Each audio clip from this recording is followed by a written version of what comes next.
Ladies and gentlemen, welcome back to another video. Today, we are going over my week number 5 start sits at the running back position. Now, quickly, if you guys are new to this channel, consider hitting that subscribe button. As always, at the end, if you did enjoy the content, also drop a thumbs up. Just got done watching that Bears versus Commanders. Absolutely, there was no defense being played by either team, by the way, but DJ Moore had a fantastic game. I think it was 49 PPR fantasy points. You got to be feeling pretty good if you started the week playing DJ Moore in your lineup. If you're going against DJ Moore, you're going to need a lot of help. Let me just say that. But at the running back position here, in the Jags versus Bills game, I am starting Travis Etienne Jr., sitting Tank Bigsby, starting James Cook, and sitting Latavius Murray. As for Travis Etienne goes, he's been pretty on and off this season. I think it's pretty safe to say that. He struggled against solid defenses like Kansas City and Atlanta so far, who are both top 6 in stopping the run. Against Indianapolis and Houston, however, who are in the bottom half of teams against stopping the run, he's played well. So this is a defense against the Bills who, you know, they're kind of mid-tier against stopping the run. They're really good against stopping the pass, but they are, they're ranked 17th right now in stopping the run. So I'm not completely worried about the situation here. I think you still play ETN, but I'm not feeling 100% confident in him having, an explosion type of game. I wouldn't be expecting that here. He has a much better chance of playing well than Jags receivers, though. I will say that. They have a much worse chance of exploding. The Bills defense held Raheem Mostert to just over 1 yard per carry last week, and you're feeling good about that until you know that Devon Achane just went crazy against them. Had over 100 yards on just 8 carries. So far into the season, ETN hasn't showed really anything too crazy, which could mean in this matchup he's in for another, I'd say, mediocre type day. I still think you got to be starting him, though. As for Tank Bigsby goes, I think right now he's just a pure handcuff player behind ETN until further notice. If anything happens to ETN, he gets injured or anything like that, then I would definitely insert Tank Bigsby into your lineup, but you just can't do that right at the moment. Next up, on the Buffalo Bills side of things, we have James Cook. I'm starting James Cook here. Last week against the Jags, Bijan had a great day on the ground and a solid day through the air, which gives me hope for James Cook to do the same in this matchup. Last week, Cook, however, was a bit of a caution. I'm raising a bit of a caution flag in my eyes, all right? He finally saw that goal line carry, which was good to get him into the end zone for once, but he really struggled running the ball in that matchup against the Dolphins. Only averaged 2.4 yards per carry and had just 1 catch on 1 target. James Cook is supposed to be that receiving, that's supposed to be his safety blanket, is the receiving work. He only got 1 catch in that one, so I'm not loving that. Snap count was also very split between these 3 running backs in this game, but that could be attributed to the fact that this was a blowout. So, not really too sure what to make of it. 23 snaps for Cook, 19 for Murray, and 16 for Damian Harris. Make of it what you will. I'm sure the reason was that they were winning this game by a lot, and I'm also going to give him the benefit of the doubt in this case because he did sneak into the end zone. I would just keep an eye on the snap count heading into the next couple of weeks. Make sure that Latavius Murray doesn't creep up on that snap count any more than he already has. James Cook might struggle late in the season because their schedule gets a little bit tougher, but as of right now, I think he's just fine. He's just in that fine category. If you can trade him away in these next couple of weeks, if he keeps playing well, then I certainly would. As of right now, like I said, he's just all right in my opinion. Latavius Murray, on the other hand, he is a sit in my opinion. He's getting a good amount of touches right now, but if you have Cook, I'd probably keep Murray close by just as a little handcuff option, but I'm not feeling great about starting Murray as a standalone person. I think there's a lot of better options out there right now.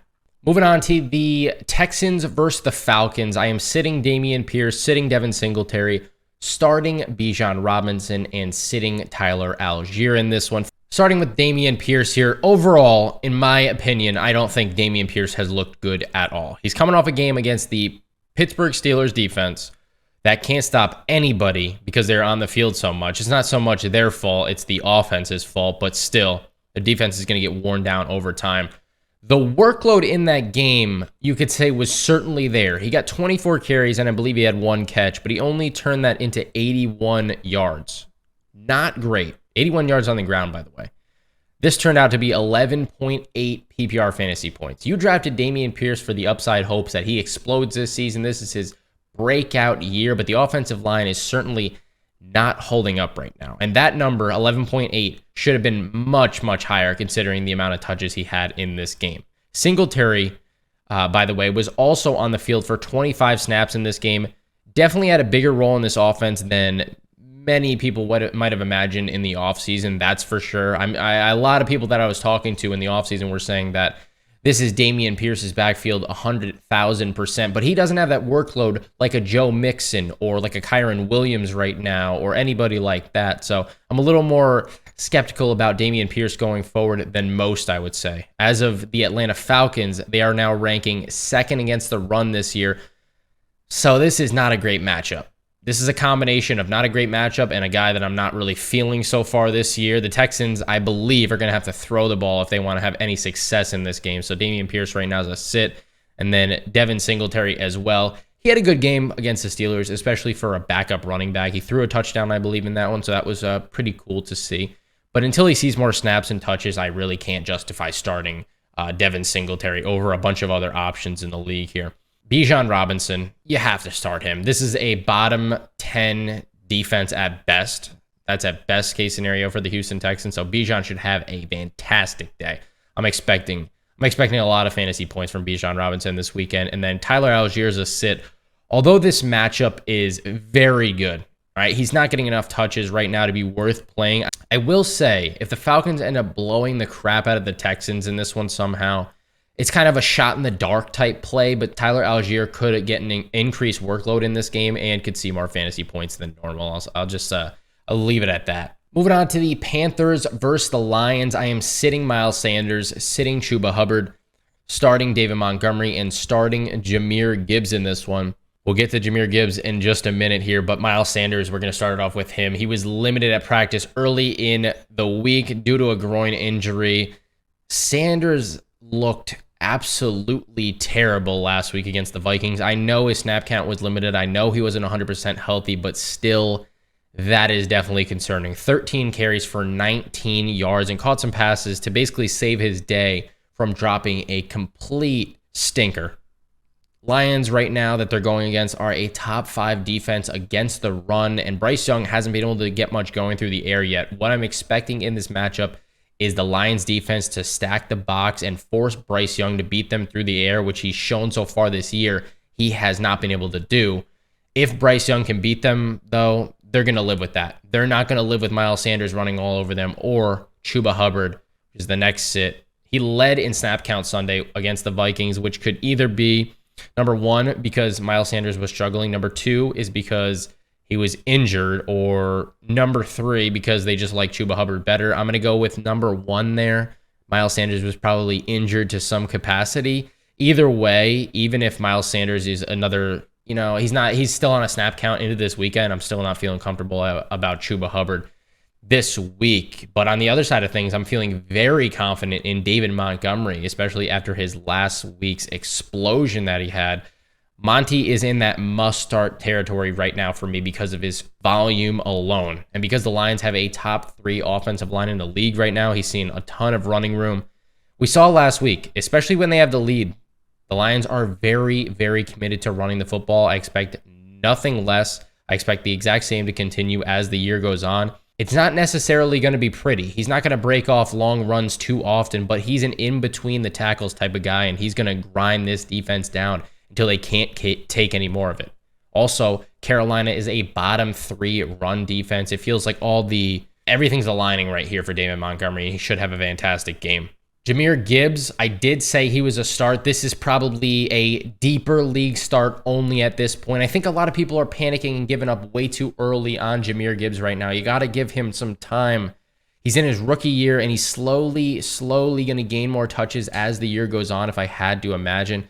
He's not going to be the guy that you can really lean on in these next couple of weeks, but down towards the end of the year, he will win you some games.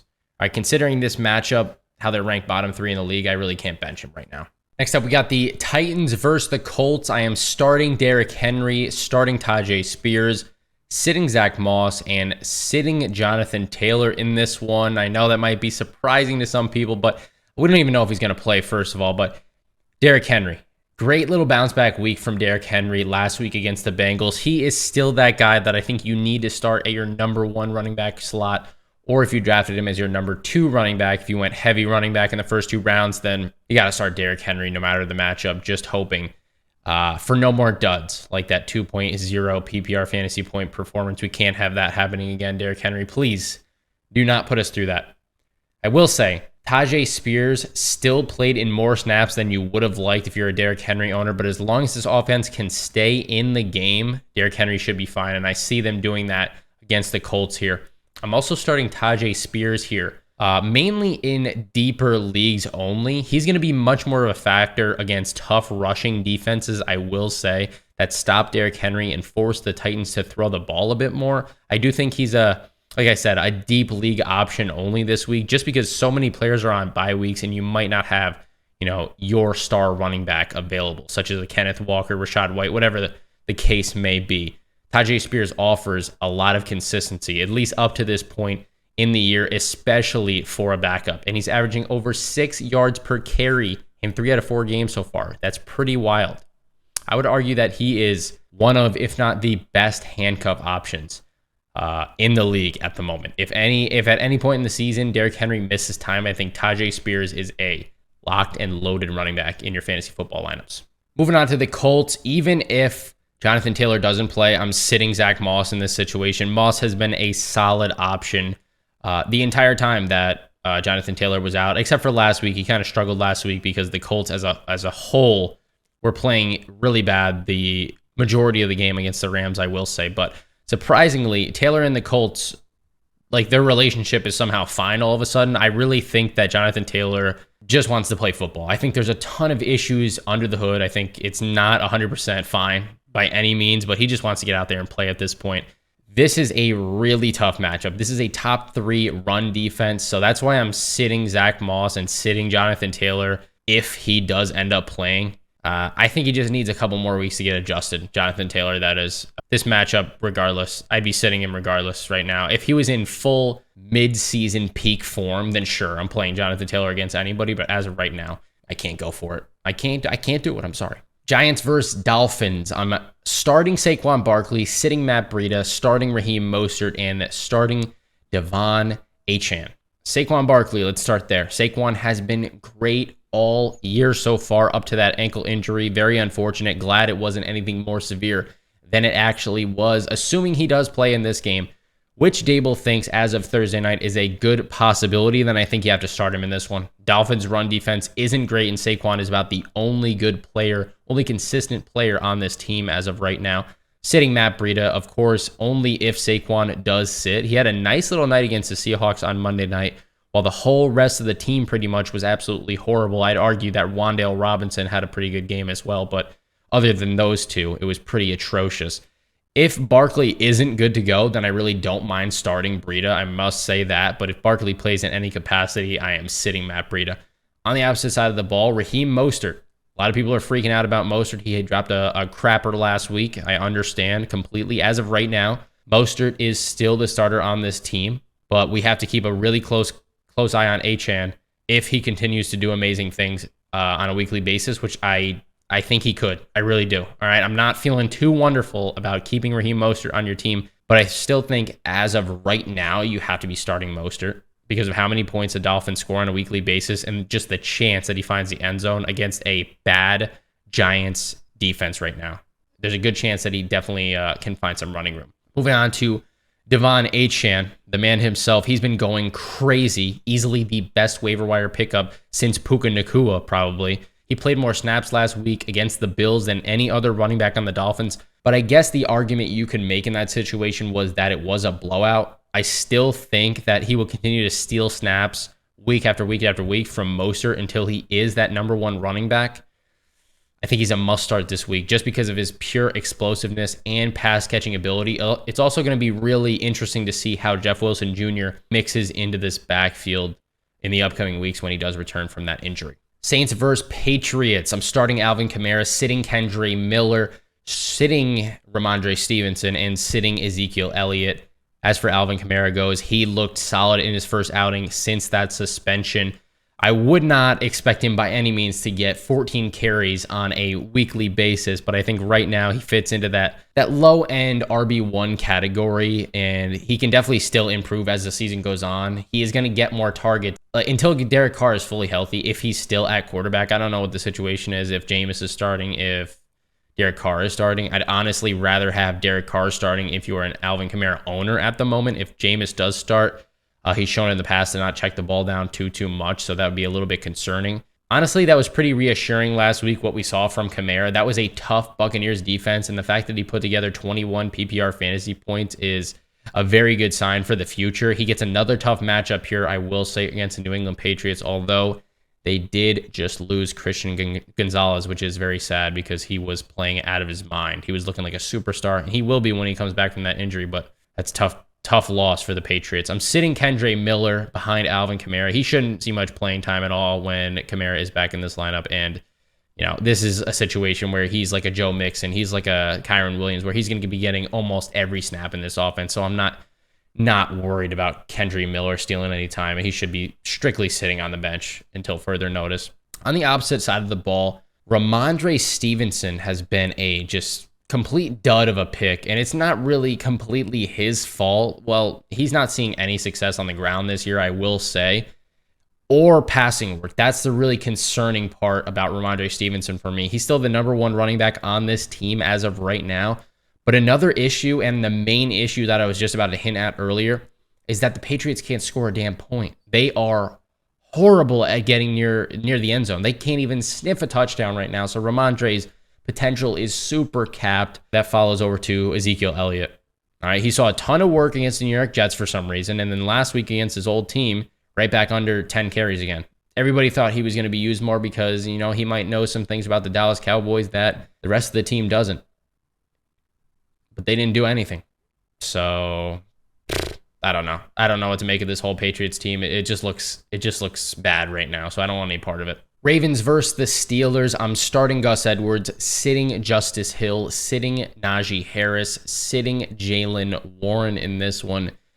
The reason that I'm taking a shot here on Gus Edwards and saying to start him is because of a few things. Number one, he was clearly their most leaned on running back against the Cleveland Browns, and the stat line might have been just a little bit misleading. The Browns were #1 in rush defense heading into that game, so 3.2 yards per carry on 15 attempts isn't the worst thing I've ever seen. It's not the best, I will say, but this Steelers team that they're going against this week has looked absolutely terrible, hasn't been able to stop anybody, so why not have a day, Gus? Why not? It could be your day, all right? Explode for us. Not like that, but you know what I mean.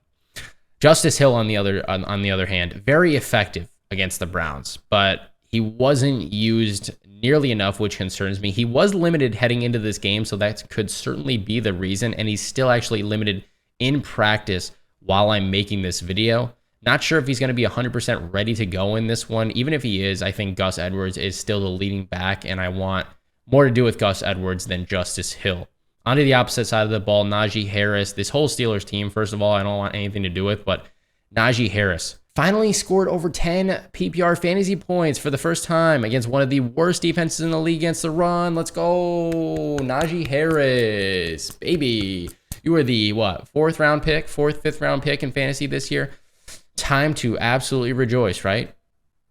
No, get him off your team. I'm telling you right now, all jokes aside, the Ravens have a great defense, and Najee Harris, I don't expect him to do anything this week. He can prove me wrong. Go ahead, please prove me wrong, Najee Harris.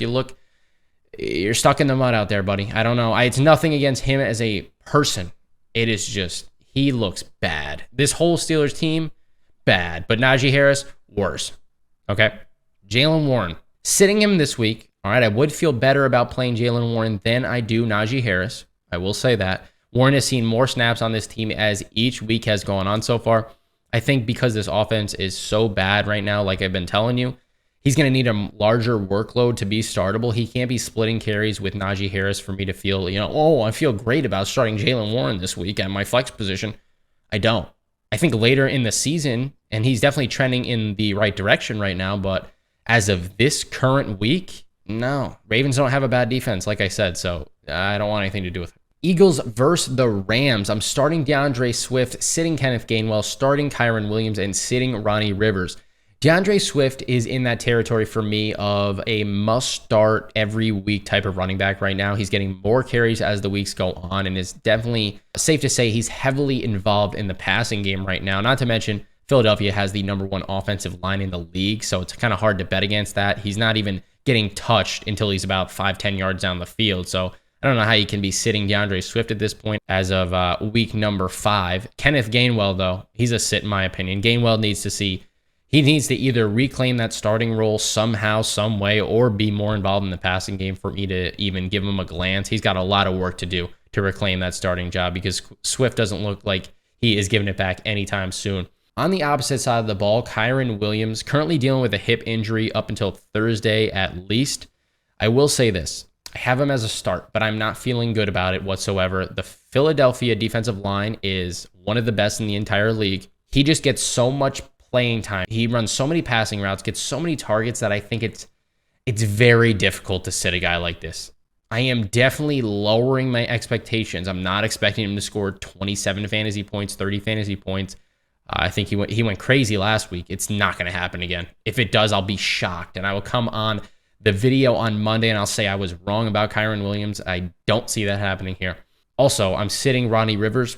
He might see an increase in playing time this week, especially if Kyren Williams is limited in some capacity. But I just said the matchup is horrendous. This is one of the worst matchups in the league, so I'm not feeling confident about Ronnie Rivers or Kyren Williams in this one. Next up, we got the Bengals versus the Cardinals. I'm starting Joe Mixon, sitting Travion Williams, starting James Conner, and sitting Amari DiMercado. Joe Mixon, let's start it off right there. This is another guy I feel like, even in this matchup, you can't feel too confident about starting him right now.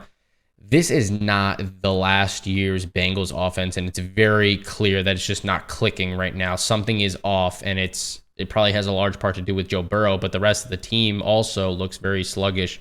He didn't do terrible last week, especially against one of the best run defenses in Tennessee.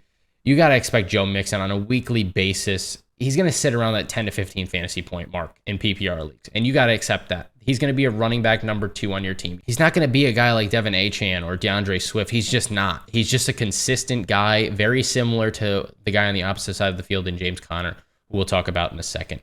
Travion Williams, a sit. He's not really relevant behind Joe Mixon. Mixon is out there almost every single snap, so he dominates this backfield. No questions asked. James Conner, though.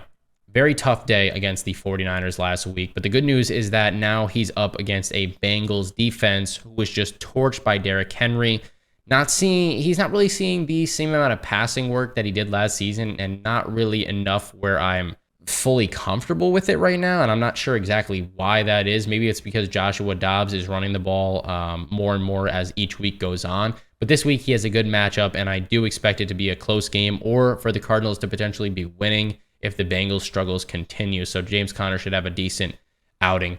Amari DiMercado is a sit. He saw a good amount of passing work against the 49ers, but he's not startable just yet. By the way, if you look at this guy's profile picture, nothing against him, but he looks so old. I don't know what is going on with that picture, but he looks like he's 30 years old. The guy who took his picture is not doing him justice. All right, well, I'll put it up on screen so you guys can see, but come on. We need a better picture than that. I know he looks more handsome than that. Jets versus the Broncos. I'm starting Breece Hall, sitting Dalvin Cook, starting Jaleel McLaughlin, sitting Samaje Perine. As for Breece Hall goes, Breece is finally being, quote-unquote, taken off the snap count this week, so he has no restrictions against one of the worst rushing defenses in the league. I don't know what specific workload he is supposed to get here, but I do hope it's more than 6 carries for once. Okay, Jets need that spark at running back desperately, and I think Breece Hall is one of the best players on this team. You need to let this guy shine. As long as Zach Wilson plays okay in this one, Breece Hall should be in for a great day. Dalvin Cook, on the other hand, looking like a straight-up wasted draft pick at this point in fantasy. He's not doing much with his carries at all, and also not getting much passing work. I'm maybe more intrigued if this Jets offense starts clicking on all cylinders, but as of right now, I think Breece Hall is the only running back you want in this backfield. On the opposite side of the ball, I don't know if Javonte Williams is going to play. I'm going to make this video and say that he's not going to play. Even if he plays, he should be limited. Jaleel McLaughlin is a very interesting play for me. He's the guy that you want to start here over Samaje Perine. I'll get into Perine in a second. But I do feel semi-confident about starting McLaughlin, especially if Javonte Williams doesn't play in this one. He looked very explosive against the Bears, but the reason I'm not rushing to say he's the next Devin Achane is because it was the Bears. All right, this is obviously, that was a bad defense. A little tougher test this week, and I'm definitely excited to see how he performs, but the Jets are a much different defense than the Chicago Bears are. As for Samaje Perine goes, I can imagine he is going to get more playing time this week if Javonte does miss. He's ahead of McLaughlin on the depth chart right now, but he lacks that huge playability that McLaughlin can actually offer. I'm really wondering if the Broncos are going to notice that and lean more on Jaleel McLaughlin in this game. We'll have to see. Only time will tell, but I feel better about Jaleel than I do Samaje. Chiefs versus the Vikings. I am starting Isaiah Pacheco, sitting Jerick McKinnon, sitting Clyde Edwards-Helaire, sitting Alexander Mattison, and sitting Cam Akers in this one. Isaiah Pacheco looked very solid last week against the Jets on Sunday night. We talked about his very favorable schedule in this week's trade video. I would love to see what he can do with around 15 to 20 carries per game. He needs to consistently get that amount. I'm sick of seeing this three-headed backfield with McKinnon and Clyde Edwards-Helaire in there, but I just don't think that's in Andy Reid's plans. As for the Vikings defense goes, they have been struggling so far this season, but they aren't the worst against the run. So not the best matchup in the world, but not the worst. I think Pacheco can get past it as long as the Chiefs play solid all around. Jerick McKinnon, though, he's a sit in my opinion. Both McKinnon and Helaire took a clear backseat last week to Pacheco, so I wouldn't start either of them. If somehow the Chiefs find them in a deep hole, I don't know if the Vikings come out with a vengeance. I'm not saying this is going to happen and they pull ahead early. Then McKinnon will get more involved, but that's pretty tough to see happening right now with how the Vikings are playing. Clyde Edwards-Helaire, he's probably not going to get enough work in this offense unless it's a blowout. He's not going to get nearly enough carries, and so far he hasn't been doing quite as much as Isaiah Pacheco has. So I'm going to lean off Clyde Edwards-Helaire as of right now. Sitting Alexander Mattison, not feeling great about this start by any means. This is a situation where, number one, Cam Akers, I feel like he's going to be breathing down his neck for touches as the rest of the season continues and into this game. Number two, because the Chiefs have a great run defense with Chandler Jones is playing, which he will be playing in this one. As for Cam Akers goes, just waiting. I'm being very patient on Cam Akers, waiting a few more weeks until I probably pull the trigger and say to start him certain weeks. I don't think this is a matchup where I would start him for the first time, but I am keeping a very close eye to see how he plays. Cowboys versus the 49ers. I'm starting Tony Pollard, sitting Rico Dowdle, starting Christian McCaffrey, and sitting Elijah Mitchell. As for Tony Pollard goes, he is a must start for me every single week. I know he struggled last week because he didn't get as many carries. That was an absolute blowout game. So what can you really expect? He was benched almost the whole fourth quarter. You got to start him. Even though it's a tough 49ers defense, I think they're going to be in this game. It's going to be a close game, and Tony Pollard should see a lot more carries than he did last week. As for Rico Dowdle goes, he's on the injury report right now. We won't really... I don't think he sees enough action in this game, especially if it's close, like I said. On the opposite side of the ball, Christian McCaffrey, he's a must-start every single game, in my opinion, even though the Cowboys have the toughest run defense in the entire league right now. If anybody can play well against them, it's going to be McCaffrey because of his pass-catching ability and his explosiveness. As for Elijah Mitchell goes, he's a sit right now. He's a pure handcuff to Christian McCaffrey. Nothing more, nothing less right now. As for the Packers versus Raiders, starting Aaron Jones, sitting A.J. Dillon, starting Josh Jacobs, and sitting Zamir White in this one. I wouldn't look too deep, rather, into that bad performance from Aaron Jones last Thursday against the Lions. He was coming off a quad injury, first of all. Secondly, he only had 5 carries because they were getting blown out, and the Lions are no slouch by any means against the run. The one concerning part in this game was, of course, the passing work that he received, but that should get better as the season continues. If we have a couple more duds like this, then I'm going to get more worried about Aaron Jones, but not just yet, because A.J. Dillon, on the other hand, he's looked terrible this year. He has looked awful. Wouldn't even have him rostered personally, so he's definitely a sit this week and heading forward. On the opposite side of the ball, Josh Jacobs, he's a must start in my opinion. Huge bounce back game against the Los Angeles Chargers last week, which was great to see, kind of reassuring for everybody who has stuck it out with Josh Jacobs and hasn't traded him yet. I think he's going to have another good day against a below average Packers defense in this one. And then Zamir White, not going to see much playing time behind Josh Jacobs. Josh Jacobs is out there for over 90% of the snaps most games, and it's his backfield all day long. Anyways, guys, as always, if you enjoyed this video, drop a thumbs up. If you're new to the channel, hit that subscribe button. We're on the road to 3,000 subs. Appreciate all the support lately. I will catch you in the wide receivers video. Peace.